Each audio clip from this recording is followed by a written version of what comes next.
نحمده ونصلي على رسوله الكريم أما بعد فأعوذ بالله من الشيطان الرجيم بسم الله الرحمن الرحيم وقال رجل مؤمن من آل فرعون يكتم إيمانه أتقتلون رجلا أن يقول ربي الله وقد جاءكم بالبينات من ربكم وإن يك كاذبا فعليه كذبه وإن يك صادقا يصبكم بعض الذي يعدكم إن الله لا يهدي من هو مسرف كذاب يا قوم لكم الملك اليوم ظاهرين في الأرض فمن ينصرنا من بأس الله إن جاءنا قال فرعون ما أريكم إلا ما أرى وما أهديكم إلا سبيل الرشاد وقال الذي آمن يا قوم إني أخاف عليكم مثل يوم الأحزاب مثل دأب قوم نوح وعاد وثمود والذين من بعدهم وما الله يريد ظلما للعباد ويا قوم إني أخاف عليكم يوم التناد يوم تولون مدبرين ما لكم من الله من عاصم ومن يضلل الله فما له من هاد ولقد جاءكم يوسف من قبل بالبينات فما زلتم في شك مما جاءكم به حتى إذا هلك قلتم لن يبعث الله من بعده رسولا كذلك يضل الله من هو مسرف مرتاب الذين يجادلون في آيات الله بغير سلطان أتاهم كبر مقتا عند الله وعند الذين آمنوا كذلك يطبع الله على كل قلب متكبر جبار صدق اللہ العظیم۔ سورۃ المؤمن کی آیت نمبر 28 سے آیت نمبر 35 تک 8 آیات کریمہ کی تلاوت ہوئی۔ ان آیات کریمہ میں اللہ تبارک و تعالی نے مومن کی شان کو بیان کرنے کے لیے حضرت موسیٰ علیہ السلام پر ایمان لانے والے ایک مومن کا ذکر فرمایا ہے۔ پہلی بات یہ سمجھیے کہ موسیٰ علیہ السلام کی دعوت پر یا موسیٰ علیہ السلام کے مخاطب جو تھے وہ 2 قومیں تھیں، ایک بنی اسرائیل اور دوسرا قبطی قوم۔ قبطی مصر کے اصل باشندے تھے اور بنی اسرائیل موسیٰ علیہ السلام سے 400 سال پہلے حضرت یوسف علیہ السلام کی دعوت پر 72 نفوس کی صورت میں مصر تشریف لائے تھے اور یہ یہاں آ کر آباد ہوئے، اور یہ قوم 72 افراد سے اب لاکھوں میں جو ہے وہ پھیل چکی تھی۔ قبطی قوم، جس قوم کا اس وقت بادشاہ تھا وہ قوم قبطی تھی۔ اس بادشاہ کا ٹائٹل اس زمانے میں فرعون ہوا کرتا تھا، جبکہ اس کا اصل نام فرعون نہیں تھا۔ قبطی قوم کو موسیٰ علیہ السلام نے اسی طرح دعوت دی جس طرح بنی اسرائیل کو دعوت دی۔ بنی اسرائیل تقریباً سارے کے سارے موسیٰ علیہ السلام کے ماننے والے ہوئے۔ قبطی قوم میں سے صرف 3 لوگوں نے 40 سال کی دعوت میں 3 لوگوں نے ایمان قبول کیا۔ نمبر 1 حضرت آسیہ رضی اللہ تعالی عنہا جو کہ فرعون کی بیوی تھی، انہوں نے موسیٰ علیہ السلام کی دعوت پر ایمان قبول کیا۔ نمبر 2 ایک ایسا شخص جس کا تذکرہ آپ سورۃ القصص میں پڑھ چکے ہیں کہ موسیٰ علیہ السلام کے ہاتھ سے جب ایک قبطی مارا گیا، دوسرے دن یا اس کے بعد ایک موقع پر پھر اس قبطی کے اس بنی اسرائیل کے ساتھ ایک اور قبطی کا جھگڑا ہو رہا تھا، تو جس بنی اسرائیلی کی حمایت میں یا اسرائیلی کی حمایت میں موسیٰ علیہ السلام نے پہلے ایک دن قبطی کو تھپڑ لگایا، وہ مر گیا۔ آج پھر وہی اسرائیلی ایک دوسرے شخص کے ساتھ لڑ رہا تھا۔ موسیٰ علیہ السلام آگے بڑھے چھڑانے کے لیے یا روکنے کے لیے، اسرائیلی سمجھا کہ مجھے قتل کرنا چاہ رہے ہیں، جیسا کہ پچھلے دن قبطی کو قتل کیا۔ اس نے فوراً کہا کہ کیا آپ مجھے اسی طرح مار دینا چاہتے ہیں جس طرح پچھلے دن آپ نے ایک آدمی کو مارا تھا؟ یہ خبر فرعون تک پہنچی۔ اس مقتول کے قاتل کی تلاش جاری تھی۔ جب یہ خبر پہنچ گئی، اب فرعون نے اپنے درباریوں سے مشاورت کے بعد موسیٰ علیہ السلام کو گرفتار کرنے کے لیے آرڈر جاری کیا۔ یہاں سے اس دربار سے ایک آدمی دوڑ کر موسیٰ علیہ السلام کے پاس گیا، وقال رجل مؤمن۔ وہاں پر موسیٰ علیہ السلام کے پاس جا کر وہ آدمی کہتا ہے کہ آپ کو مارنے کا پلان ہو چکا ہے، آپ کے لیے میری رائے یہ ہے کہ آپ یہاں مصر چھوڑ کر کے چلے جائیں، مصر یہاں سے چلے جائیں۔ موسیٰ علیہ السلام اس کے کہنے پر مصر چھوڑ کر کے مدین گئے تھے۔ یہ آدمی جو موسیٰ علیہ السلام کو اطلاع دینے گیا تھا یہ مومن تھا، یہ موسیٰ علیہ السلام پر ایمان لانے والا دوسرا آدمی۔ تیسرا آدمی جس کا یہاں پر ذکر ہے، بعض حضرات نے کہا ہے کہ یہ آدمی اور وہ اطلاع دینے والا آدمی ایک ہی تھا، لیکن زیادہ قرین قیاس بات یہی ہے کہ یہ دونوں الگ الگ آدمی تھے، اللہ نے ان دونوں کا الگ الگ ذکر کیا ہے۔ تو 3 لوگ موسیٰ علیہ السلام پر قبطی قوم میں سے ایمان لائے، حضرت آسیہ، موسیٰ علیہ السلام کو قتل کی خبر دینے والا آدمی، اور تیسرا موسیٰ علیہ السلام کا دفاع کرنے والا آدمی۔ اب سنیے اس کا حال کیا ہے۔ پس منظر میں پچھلے درس کی آخری آیات، فرعون نے اپنے درباریوں کے کہنے پر کہ جناب اس کو تو مارا ہی نہیں جا سکتا، قتل کیا نہیں جا سکتا، کہا کچھ نہیں جا سکتا، یہ تو خصوصی آدمی ہے، تو فرعون نے اپنا برم رکھنے کے لیے کہا ضرونی اقتل موسیٰ، میں موسیٰ کو قتل کرتا ہوں، تم چھوڑو، تم نہیں کر سکتے، میں کرتا ہوں۔ اب جب موسیٰ علیہ السلام کو قتل کرنے کا ارادہ فرعون کی طرف سے ظاہر ہوا تو یہ آدمی جس نے اپنا ایمان چھپایا ہوا تھا آج تک، یہ آدمی بول پڑا۔ یہ آدمی کون تھا؟ اللہ کی شان یہ ہے کہ مفسرین نے لکھا ہے کہ یہ آدمی فرعون کا چچا زاد بھائی تھا۔ میں نے یہ لفظ اس لیے کہا کہ اللہ کی شان دیکھیے، فرعون کا چچا زاد بھائی موسیٰ علیہ السلام کا حمایتی ہے، اور موسیٰ علیہ السلام کا چچا زاد بھائی قارون وہ فرعون کا حمایتی ہے۔ اللہ، اس کا ذکر اللہ نے قرآن میں عظمت اور شان کے ساتھ کیا، اس کا ذکر اللہ نے قرآن میں ہلاکت کے ساتھ، خزیان کے ساتھ کیا ہے، خسران کے ساتھ کیا ہے، بربادی اور تباہی کے ساتھ۔ پر فرعون کے دربار میں یہ آدمی اٹھتا ہے، اور یہ آدمی اٹھ کر کے فرعون اور فرعون کے ساتھیوں کے سامنے ایسی شاندار گفتگو کرتا ہے کہ وہ لوگ یوں سمجھ لیں کہ انگلیاں چبانے پر مجبور ہو جاتے ہیں۔ چند نکات پر مشتمل اس کی یہ گفتگو ہوتی ہے۔ کیا تم ایک ایسے آدمی کو قتل کرنا چاہتے ہو جو کہتا ہے میرا رب اللہ ہے؟ کیا تم ایک ایسے آدمی کو قتل کرنا چاہتے ہو جو تمہارے پاس واضح دلائل لے کر آیا ہے؟ کیا تم ایک ایسے آدمی کو قتل کرنا چاہتے ہو جو تمہارے رب کی طرف سے بھیجا ہوا ہے؟ کیا ایسے آدمی کو قتل کرنا چاہتے ہو کہ اگر فرض کرو کہ وہ جھوٹا ہے تو اس کا جھوٹ کا نقصان اسی کو ملے گا، اور اگر وہ سچا ہے تو تم بگاڑ کچھ نہیں سکتے؟ کیا تم ایک ایسے آدمی کو قتل کرنا چاہتے ہو کہ جو آدمی نیک ہے، صالح ہے، اور تم اس کو قتل کر کے ظلم کرو گے، اپنا حد سے تجاوز کرو گے، اور اللہ حد سے تجاوز کرنے والوں کو، ظلم کرنے والوں کو کبھی بھی ہدایت نصیب نہیں کرتا؟ کیا تم ایک ایسے آدمی کو قتل کرنا چاہتے ہو اس حال میں کہ اللہ نے تمہیں بادشاہ بنایا ہے؟ بادشاہ اپنی حیثیت کے مطابق کام کرے نا، کہ ایک آدمی اس کے مقابلے میں کھڑا ہو رہا ہے تو اس کو قتل کرنے کے بجائے اس کے غلط دعوت کو، اس کی غلط دعوت کو غلط ثابت کرے، دلائل سے اس کو غلط ثابت کرے۔ آپ بادشاہ ہو، آپ صاحب اقتدار ہو، صاحب اقتدار کا کام یہ تو نہیں ہے کہ جو سر اٹھائے اس کو قتل کر دو، نہیں۔ اگر کوئی آدمی سر اٹھا رہا ہے وہ غلط ہے تو اس کی غلطی ثابت کرو، اور اگر وہ غلط نہیں ہے، اس کی دعوت سچی ہے، تو پھر تم بڑے ہو، اپنے بڑے پن کا مظاہرہ کرو، اس کی دعوت پر لبیک کہو۔ اگر تم اس کی دعوت پر لبیک نہیں کہتے تو سنو، تم ایک ایسے آدمی کو قتل کرو گے کہ اگر اس کو قتل کر دیا تو جس نے اس کو بھیجا ہے وہ اس کی مدد جب کرنے پر آئے گا تو ہمارا مددگار کوئی نہیں ہوگا۔ پھر یہ اتنی شاندار جاندار تقریر تھی کہ فرعون دم بخود رہ گیا، لیکن پھر وہی بات ہے، فرعون تو فرعون تھا، اس نے اندر کے خوف اور ڈر کو نکالنے کے لیے، لوگوں پر اپنا بھرم ظاہر کرنے کے لیے لوگوں کو کہا وما اهدیکم الا سبیل الرشاد، میں تمہیں ٹھیک ٹھیک بات بتلاتا ہوں، سنو میری رہنمائی اچھی ہے، میں تمہیں جو بات بتا رہا ہوں وہ صحیح بتا رہا ہوں۔ وہ بات کیا ہے کہ یہ آدمی یعنی موسیٰ تمہیں اس ملک سے نکالنا چاہتا ہے اور تمہاری جگہ پر اقتدار لینا چاہتا ہے۔ اصل میں یہ اقتدار کا مسئلہ ہے، اقتدار کی جنگ ہے، تو یہ لڑنا چاہتا ہے، تم اس کا پیچھا مت کرنا، اس کے پیچھے مت چلنا، میری بات مانو، میں تمہاری رہنمائی کر رہا ہوں۔ اب جب وہ ساری اپنی گفتگو کر چکا تو وہ جو رجل مومن ہے اس نے اپنی نصیحت کو پھر سے آگے بڑھایا اور اس نے کہا لوگو دیکھو یہ جرم مت کرو، موسیٰ علیہ السلام کو قتل کرنے کا جرم مت کرو، ورنہ تم سے پہلے ایسے ظالم اور جابر ہوئے ہیں اللہ نے ان کو ان کے جرائم کے بدلے میں ہلاک کیا ہے۔ کیا قوم نوح کو تم نہیں جانتے؟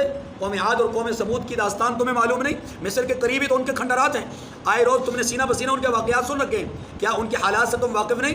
اور پھر میں تمہیں ڈراتا ہوں ایک ایسے دن سے جس دن میں گلو خلاصی نہیں ہوگی، جس دن کا چھٹکارا نہیں ہے، ایک ایسے دن سے ڈراتا ہوں جس دن اللہ ظالموں سے پورا بدلہ لیں گے۔ اور اے لوگو میں تمہیں کچھ ماضی بھی یاد کروانا چاہتا ہوں، اور وہ ماضی یہ ہے کہ تمہارے پاس یوسف آئے تھے، دلائل کے ساتھ آئے تھے، تمہارے پاس حقانیت کے ساتھ آئے تھے، حق اور سچ لے کر آئے تھے، لیکن تم نے ان کو اس وقت نہیں مانا جب وہ دنیا سے چلے گئے تو تم نے افسوس کیا۔ آج موسیٰ پیغمبر تمہارے درمیان موجود ہیں، تمہیں حق کے ساتھ دعوت دے رہے ہیں، تم ان کو نہیں مان رہے، کل موسیٰ پیغمبر تمہارے درمیان نہیں ہوں گے تو تمہیں افسوس ہوگا۔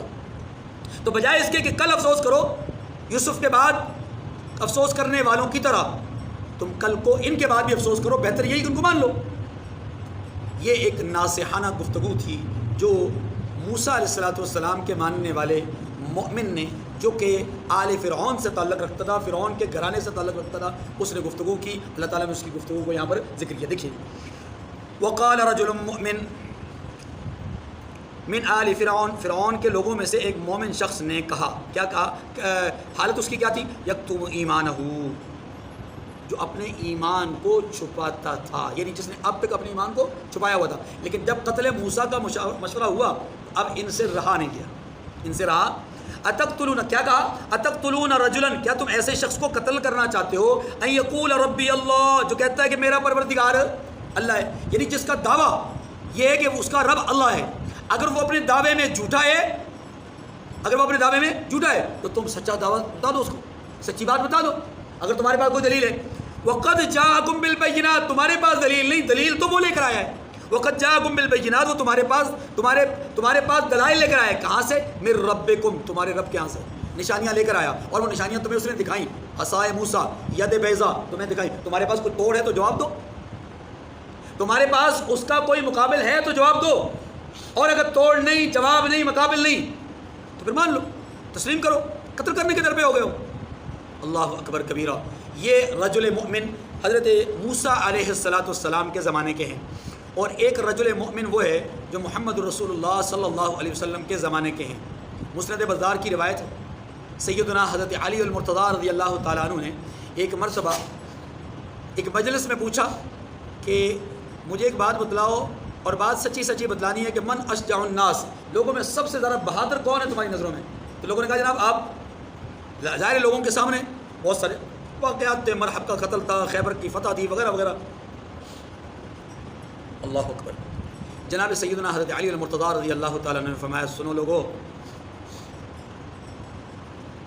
سب سے زیادہ بہادر وہ حضرت ابو بکر رضی اللہ تعالیٰ نے۔ پھر آپ نے ایک واقعہ بیان فرمایا کہ خانہ خدا میں رحمت دو عالم صلی اللہ علیہ وسلم اللہ کی عبادت فرما رہے تھے۔ عقبہ بن ابی معیط، ایک مشرک، رسول اللہ صلی اللہ علیہ وسلم کے قریب پہنچا اور اس نے ایک کپڑا حضور کی گردن میں ڈالا، اور اس کپڑے کو اس نے مروڑا، اور اتنا مروڑا کہ آپ صلی اللہ علیہ وسلم کا رخ انور سرخ ہو گیا۔ بہت سارے لوگ ارد گرد تماشا دیکھ رہے تھے، بہت سارے لوگ حال احوال دیکھ رہے تھے، کوئی آگے نہ بڑھا۔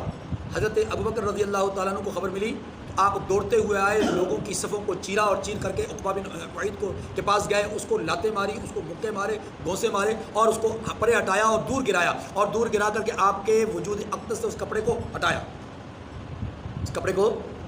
اور پھر حضرت علی المرتضیٰ فرماتے ہیں کہ رحمت دو عالم صلی اللہ علیہ وسلم کو تو انہوں نے چھوڑ دیا، لیکن وہ عقبہ بھی اور کئی اور مشرکین بھی حضرت ابو بکر صدیق رضی اللہ تعالیٰ عنہ پر پل پڑے، یعنی آپ پر حملہ آور ہوئے، اور آپ کو اتنا مارا، اتنا پیٹا، اتنا تشدد کیا کہ آپ بے ہوش ہو گئے۔ اب حضرت علی المرتضیٰ رضی اللہ عنہ جو جملہ فرماتے ہیں، بڑا کمال جملہ ہے، فرماتے ہیں لوگوں، رجل مؤمن من آل فرعون، آل فرعون میں سے مومن آدمی نے جرت کا مظاہرہ کیا، کلمہ حق کہا، فرعون کو قتل موسیٰ سے روکا، نصیحانہ بات کی، امر بالمعروف کیا، نہی عن المنکر کیا، اس نے جرت کا مظاہرہ کیا، گو کہ یہ بھی ایک جہاد ہے، لیکن اس نے کوئی ایسا کام نہیں کیا جو آگے بڑھ کر دفاع والا ہو، آگے بڑھ کر دشمن پر حملہ کرنے والا ہو، جو دشمن کا راستہ روکنے والا ہو۔ نصیحانہ گفتگو کی، اور وہ چونکہ اسی خاندان سے تھا اس لیے اس کی بات کو قبول تو نہیں کیا گیا، لیکن اس پر ظلم بھی نہیں کیا گیا۔ قربان جائیے حضرت ابو بکر صدیق رضی اللہ تعالی عنہ پر کہ آپ وہ رجل مومن ہیں، آپ محمد کریم کے ماننے والے وہ مومن ہیں کہ جنہوں نے صرف نصیحت نہیں کی، صرف انہوں نے دعوت کی بات نہیں کی، صرف امر بالمعروف اور نہی عن المنکر نہیں کیا، بلکہ ابو بکر رضی اللہ عنہ نے عملاً جہاد کیا ہے، ہاتھ سے جہاد کیا، آپ نے لات سے جہاد کیا، آپ نے دشمن پر وار کیا، دشمن کو ہٹایا، دشمن کو روکا، آپ نے خود تکلیف برداشت کی یہاں تک کہ بے ہوش ہو گئے۔ اللہ کے پیغمبر صلی اللہ علیہ وسلم کا یہ جو رجل مومن ہے، یہ اس رجل مومن سے 1000 گنا بڑھ کر ہے۔ اس کا ایک لمحے کا ایمان اس کی ساری زندگی کے ایمان سے بڑھ کر، اور یہ حقیقت، یہ بالکل حقیقت ہے کہ حضرت ابوبکر رضی اللہ تعالیٰ عنہ کا ایمان اللہ کے ہاں اتنا قابل قبول تھا، اتنا قابل قبول تھا کہ پورے قرآن میں کسی اور کو صحابیت کے شرف سے، اعزاز سے یاد ہی نہیں کیا گیا سوائے ابوبکر رضی اللہ عنہ کو۔ اور جب ہجرت کی بات آئی تو آپ جانتے ہیں کہ ہجرت کی رات اللہ نے اپنے حبیب کی حفاظت کے لیے جس شخص کو چنا، وہ شخص کون ہے؟ ابوبکر رضی اللہ عنہ۔ ابوبکر رضی اللہ عنہ، ابوبکر رضی اللہ عنہ کی بیٹی اسماء رضی اللہ تعالیٰ عنہ، ابوبکر رضی اللہ تعالیٰ عنہ کا غلام، یہ وہ لوگ تھے جو حضرت پاک صلی اللہ علیہ وسلم کی خدمات کے لیے اللہ کی طرف سے چنے گئے۔ اور آج روزہ اقدس میں بھی حضور کے سب سے زیادہ قریب اگر کوئی ہے تو کون ہے؟ ابوبکر رضی اللہ عنہ۔ اتقتلون رجلا ان يقول ربي الله وقد جاءكم بالبينات من ربكم۔ حضرت ابوبکر رضی اللہ عنہ نے، حضرت علی المرتضی رضی اللہ عنہ کہتے ہیں کہ جب حضرت پاک صلی اللہ علیہ وسلم کو عقبہ بن معیط ستا رہا تھا، حضرت ابوبکر آگے بڑھے، اس کو مارا، اس کو پیچھے ہٹایا اور ساتھ یہ جملہ کہا تھا، اتقتلون رجلا ان يقول ربي الله وقد جاءكم بالبينات۔ یہ جملہ اس وقت حضرت ابوبکر رضی اللہ تعالیٰ نے بھی کہا تھا۔ وَإِن يَكُ كَاذِبًا فَعَلَيْهِ كَذِبُهُ۔ چوتھی بات، اس رجل مؤمن نے یہ کہی کہ اگر یہ شخص جھوٹا ہے تو فعلیہ کذب، اس کے جھوٹ کا نقصان اسی کو ہوگا۔ اب یہ ذرا سمجھیے، گفتگو کا ایک انداز ہوتا ہے، وہ انداز کیا ہے؟ اس رجل مومن نے گفتگو کو اس انداز میں کیا یا اس انداز میں بات کی کہ لوگوں کو یوں نہیں لگا کہ یہ کلی طور پر حضرت موسیٰ علیہ السلام کی حمایت ہی کر رہا ہے، بلکہ ان کو ایسے لگا کہ جیسا یہ شخص ہمارا بھی اور ان کا بھی، دونوں کا بھلا چاہتا ہے، خیر خواہ ہے ان کا بھی اور ہمارا بھی۔ اس لیے حضرت موسیٰ علیہ السلام کے مومن نے اس وقت پہلا جملہ کیا کہا؟ اِن یَکُ کَاذِبًا فَعَلَيْهِ کَذِبُ۔ حالانکہ پہلے صداقت کی بات کرنی چاہیے تھی، لیکن انہوں نے پہلے صداقت کی بات کیوں؟ تاکہ مخاطب کو پتہ چلے کہ یہ ہمارا خیر خواہ ہے۔ ان کے روپ میں جا کر ان سے بات کی کہ بھائی چلو تمہاری بات مان لیتے، اگر وہ نعوذ باللہ جھوٹے ہیں، اگر وہ سچ نہیں بول رہے تو ان کا نقصان انہیں کو ہوگا۔ اکیلا آدمی تمہارا کیا بگاڑ سکتا ہے؟ یعنی ایک ایسی قوم سے جو تمہاری غلام قوم سے تعلق، وہ تمہارا کیا بگاڑ سکتا ہے؟ اس کی سیاسی پاور کوئی نہیں ہے، اس کی ظاہری طور پہ، مالی طور پہ اس کی کوئی پاور نہیں ہے، اس کی افرادی قوت کے اعتبار سے تمہارے افراد کے مقابلے میں اس کی حیثیت کوئی نہیں ہے، تو پھر تم اس سے ڈرتے کیوں ہو؟ لیکن تمہارا ڈر بتلاتا ہے کہ معاملہ کچھ گڑبڑ ہے۔ یہ گویا کہ ضمناً بات آ رہی ہے۔ وَيَكُ صَادِقًا يُصِبْكُم بَعْضُ الَّذِي يَعِدُكُم، اور اگر وہ سچا ہے تو کوئی سا عذاب جس کا وہ تم سے وعدہ کرتا ہے تم پر واقع ہو کر رہے گا۔ ٹھیک ہے نا؟ اگر وہ بات سچی کر رہا ہے، اگر وہ سچا ہی ہے تو پھر تو تم تو اس کا مقابلہ کر ہی نہیں سکتے۔ پھر تو جو خبر وہ دے رہا ہے وہ خبر سچی، جس عذاب کے وقوع کی خبر دے رہا ہے وہ عذاب بھی سچا، پھر تم اس کا مقابلہ کیسے کر سکتے ہو؟ پھر بہتر یہی اس مان لو۔ اگر وہ جھوٹا ہے تو اس کے جھوٹ کی سزا اس کو مل کر رہے گی، اور جھوٹ کی سزا دے گا کون؟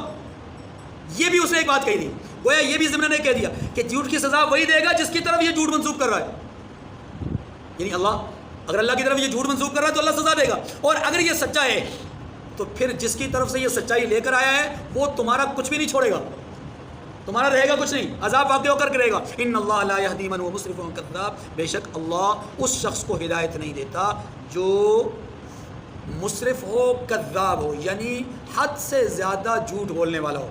اور ظاہر ہے ایک آدمی تنہ تنہا اتنے سارے خداؤں کو چھوڑ کر کے، فرعون وقت کو چھوڑ کر کے اور ان معبودان باطلہ کو چھوڑ کر کے ایک خدا کی طرف بلا رہا ہے، اگر وہ جھوٹا ہے تو بہت بڑا جھوٹا ہے، اور اگر وہ سچا ہے تو تم سب مل کر بھی اس کا مقابلہ نہیں کر سکتے۔ یا قوم لکم الملک اليوم ظاہرین فی الارض، پھر دبے لفظوں میں اس نے دو باتیں کہی، ایک تو ظاہری بات ہے، ایک دبے لفظوں میں ضمنی بات۔ ظاہری بات کیا ہے؟ اے میری قوم، آج تمہاری ہی بادشاہت ہے اور تم ہی غالب ہو۔ کیا مانا؟ مانا یہ کہ تم بڑے ہو، بادشاہ ہو، غالب ہو، تمہارا کام یہ، تمہیں یہ زیب نہیں دیتا کہ ایک آدمی تمہارے خلاف اٹھ کھڑا ہو اور تم اس کو جو ہے وہ قتل کر دو، نہیں، تمہیں یہ زیب نہیں دیتا۔ تمہارا کام یہ کہ اس کو سمجھاؤ، اس کو دلیل سے ثابت کرو کہ وہ غلط ہے، کیونکہ تمہارے پاس پاور ہے، تمہارے پاس قوت ہے، طاقت ہے، ہر لحاظ سے تم سمجھا سکتے ہو، مال دے کے سمجھا سکتے ہو، ڈرا کر سمجھا سکتے ہو، دلائل دے کر سمجھا سکتے ہو، سمجھاؤ۔ یہ ظاہری طور پہ گویا کی بات کی، اور باطنی طور پہ بات کیا کی ہے؟ پوشیدہ بات کیا کی ہے؟ یا قوم لکم الملک اليوم ظاہرین فی الارض، اے لوگو تمہارے پاس آج ہی کی حکومت ہے، یعنی اس دنیا کی حکومت ہے، اس دنیا میں جو تم کر سکتے ہو کر گزرو، ایک وقت ایسا آنے والا ہے کہ جب تم کچھ نہیں کر سکو گے اور وہ سب کچھ کرے گا جس کی طرف یہ بلا رہا ہے، ڈرو اس دن سے۔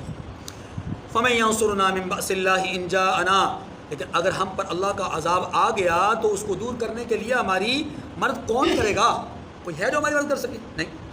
قال فرعون نے جب ساری تقریر سنی، لوگوں کی گردنیں جھکی ہوئی دیکھی، لوگ متاثر دیکھے کہ جناب اس رجل مومن کی گفتگو سے متاثر ہو گئے، تو فرعون کو اپنا تخت الٹتا ہوا نظر آیا۔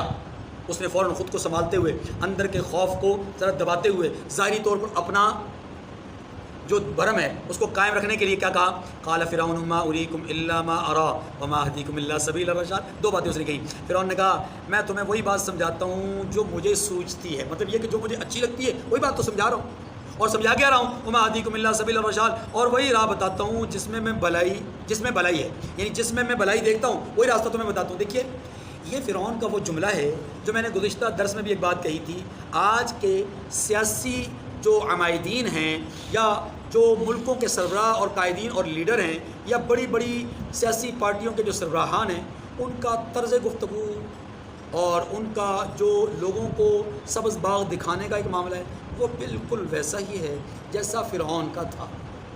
فرعون کے ان جملوں پہ آپ غور کریں، فرعون کیا کہتا ہے؟ بھائی جو بات میں تمہارے لیے بہتر سمجھتا ہوں وہی سمجھا رہا ہوں۔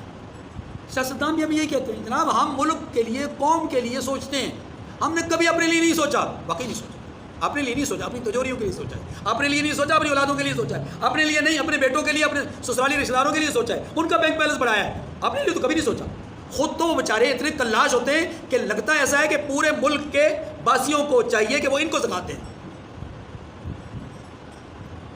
بھائی ایسے بھی ہمارے پاس وزیر ہیں جن کے بجلی کا بل اس دور میں 200-300 روپے آتا ہے، وہ جناب ان کے یہاں استعمال ہی کچھ نہیں ہے۔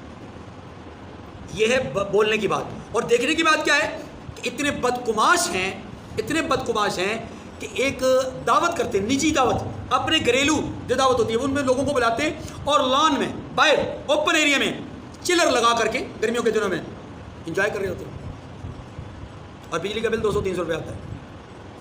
سچ کہتے ہیں، ان کے لیے نہیں ہے، وہ اپنے لیے بات نہیں کرتے، وہ قوم کے لیے بات کرتے ہیں۔ ان کی قوم کون سی ہے؟ ان کے رشتہ دار، ان کا ملک کون سا ہے؟ ان کا اپنا خطہ، اس کی بات کرتے ہیں، میں اور آپ نہیں۔ بات سمجھ رہے ہیں؟ فرعون نے بھی ایسے کہا، فرعون نے کہا لوگوں مجھے جو بات سوچتی ہے میں وہی بات بتاتا ہوں، جو مجھے اچھا لگتا ہے میں تمہیں وہی بتاتا ہوں۔ تو دیکھو اب بھی میں تمہیں اچھی بات بتا رہا ہوں، وہ بات کیا ہے سنیے۔ وہ بات یہ ہے کہ میں تمہیں ڈرا رہا ہوں کہ یہ آدمی تمہیں تمہارے شہر سے نکال دے گا، جیسے دوسری جگہ پہ آ رہا ہے، تمہیں تمہارے شہر سے نکال دے گا، تمہاری حکومت کو ختم کر دے گا۔ جب اس کی اس بیہودہ یا غیر مناسب گفتگو کو رجل مومن نے سنا، اب اس نے اپنی گفتگو کو ناصحانہ انداز میں مزید جاری رکھا۔ دیکھیے وقال الذی آمن یا قوم انی اخاف علیکم مثل یوم الاحزاب، مومن آدمی کہنے لگا کہ اے میری قوم کے لوگو مجھے تمہاری نسبت خوف ہے، مجھے خوف ہے تم پر، کیا کہ تم پر اور امتوں کی طرح دن کا عذاب آ جائے، یعنی اور امتوں کی طرح تم پر عذاب آ جائے، مجھے اس بات کا خوف ہے۔ وہ امتیں کون سی ہیں؟ مثل قوم نوح وعاد وثمود، فرمایا کہ نوح کی قوم اور عاد اور ثمود، والذین من بعدہم، اور جو لوگ ان کے پیچھے ہوئے، یعنی ان کے بعد بھی کئی قومیں جو ہلاک ہوئی۔ وَمَا اللَّهُ يُرِيدُ ظُلْمًا لِلْعِبَادِ، میں تمہیں نصیحت کرتا ہوں، میری بات کو سمجھو، جس پیغمبر یعنی جس رب کی طرف یہ موسیٰ بلا رہے ہیں نا، اللہ وَمَا اللَّهُ يُرِيدُ ظُلْمًا لِلْعِبَادِ، اللہ تو بندوں پر ظلم کرنا ہی نہیں چاہتا۔ گویا اشارہ اس بات کی طرف کر دیا کہ وہ ظلم نہیں کر رہا، تم اپنے آپ پر خود ظلم کر رہے ہو۔ آگے چلیے، وَيَا قَوْمِ إِنِّي أَخَافُ عَلَيْكُمْ يَوْمَ التَّنَادِ، اور اے میری قوم کے لوگوں مجھے تمہاری نسبت پکار کے دن کا خوف ہے، یعنی قیامت کے دن کا خوف ہے، جس دن پکارا جائے گا، بلایا جائے گا۔ یوم تولون مدبرین، جس دن تم پیٹھ پھیر کر بھاگو گے، یعنی بھاگنا چاہو گے لیکن بھاگ سکو گے نہیں۔ بھاگو گے کا مطلب یہ بھاگنا چاہو گے۔ ما لکم من اللہ من عاصم، اللہ اکبر، فرمایا کہ اس دن تمہیں اللہ کے عذاب سے بچانے والا کوئی نہیں ہوگا۔ ومن یضلل اللہ فما له من ہاد، اور اے میری قوم کے لوگوں جس شخص کو اللہ گمراہ کرے اسے ہدایت دینے والا کوئی نہیں ہے۔ تو گمراہی سے نکل آؤ، ہدایت کے راستے پہ چل پڑو، ورنہ تم پچھتاؤ گے۔ کیسے؟ اسی طرح جیسے یوسف کے جانے کے بعد تم پچھتائے تھے۔ اب سنیے، وَلَقَدْ جَاءَكُمْ يُوسُفُ مِنْ قَبْلُ بِالْبَيِّنَاتِ فَمَا زِلْتُمْ فِي شَكٍّ مِّمَّا جَاءَكُمْ بِهِ، اور پہلے یوسف بھی تمہارے بعد نشانیاں لے کر آئے تھے، تو وہ جو لائے تھے اس سے تم ہمیشہ شک ہی میں رہے۔ حتیٰ اذا ہلکا، یہاں تک کہ جب وہ ہلاکا بمانا فوت ہو گئے، یہاں تک کہ جب یوسف فوت ہو گئے، تم نے کہا لن یبعث اللہ من بعدہ رسولا، کہ اللہ اس کے بعد کبھی کوئی پیغمبر نہیں بھیجے گا۔ حسرتاً کہا تھا، تم نے حسرت کی تھی کہ کیا اب کبھی کوئی پیغمبر نہیں آئے گا؟ کیا کبھی کوئی رسول نہیں آئے گا؟